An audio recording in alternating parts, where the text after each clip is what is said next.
ঐক্যমঞ্চ গঠনৰ আসনসমূহ ভাগ বিতৰাই তেওঁলোকে হৈছে এইফালে মুখ্যমন্ত্ৰীয়ে কিছুমান মন্তব্য আগবঢ়াইছে নিশ্চয় আপুনি এই ক্ষেত্ৰত জ্ঞাত কি ক'ব সেইটো মুখ্যমন্ত্ৰীটো তেওঁ এটা তুলনা কৰি কৈছে তিনি গগৈ মানে তেওঁ অসমৰ চিটুৱেশ্যন বিহাৰৰ চিটুৱেশ্যন সম্পূৰ্ণ এটা বদৰুদ্দিন আজমলকো সংগ দিয়া হ'ব নেকি বদৰুদ্দিন আজমলৰ কথাটো নাই কঁকালত টঙালি বান্ধিছে মই বৰ্তমান আছো প্ৰাক্তন মন্ত্ৰী প্ৰাক্তন সাংসদ প্ৰাক্তন APCC সভাপতি ৰিপুন বৰা ডাঙৰীয়াৰ বাসগৃহত মই পোনে পোনে ছাৰ আপোনাৰ ওচৰলৈ আহিছো কেনেকুৱা নিৰ্বাচনী কুচকাৱাজ আৰম্ভ হৈছে কি ক'ব নাই নিৰ্বাচনী প্ৰস্তুতিটো খুব তীব্ৰ গতিত আমাৰ চলিছে আপোনালোকে বোধকৰো গম পাইছে বিভিন্ন সংবাদ মাধ্যমত আমি যোৱা এটা মাহ আমাৰ বিভিন্ন ধৰণৰ আমি পৰ্যালোচনা সভা পাতিছোঁ আমাৰ BLA প্ৰায় সম্পূৰ্ণ হৈ গৈছে বুথ কমিটি গঠনো প্ৰায় 80% সম্পূৰ্ণ হৈছে আৰু বাকী মণ্ডল কংগ্ৰেছবিলাকে এতিয়া তৃণমূল পৰ্যায়ত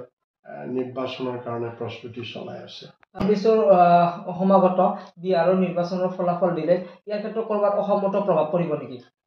প্ৰভাৱটো তেনেকুৱাকৈ নপৰে কাৰণ অসমৰ চিটুৱেশ্যন বিহাৰৰ চিটুৱেশ্যন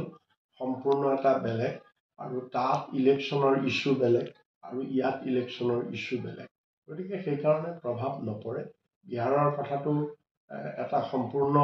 বেলেগ অসমত সেইটো নহয় বিহাৰত যিটো হৈ আছে অসমত সেইটো নহয় অসমত গোটেই মানুহে বিজেপিৰ এই 10টা বছৰত যিটো তেওঁলোকৰ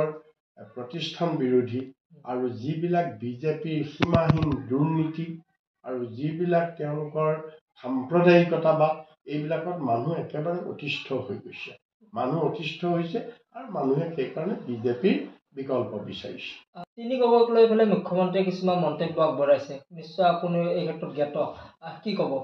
সেইটো মুখ্যমন্ত্ৰীটো তেওঁ এটা তুলনা কৰি কৈছে তিনি গগৈ মানেই তেওঁ মিয়াৰ সমৰ্থক এনেকুৱা ধৰণৰ কাৰণ মুখ্যমন্ত্ৰী অকল সেইটোতে নহয় মুখ্যমন্ত্ৰী হিমন্ত বিশ্ব শৰ্মাই সকলো ক্ষেত্ৰতে য'ত যেনেকৈ পাৰে তেওঁ এইবাৰ নিৰ্বাচনত মিয়াটো টানি আনিব খুজিছে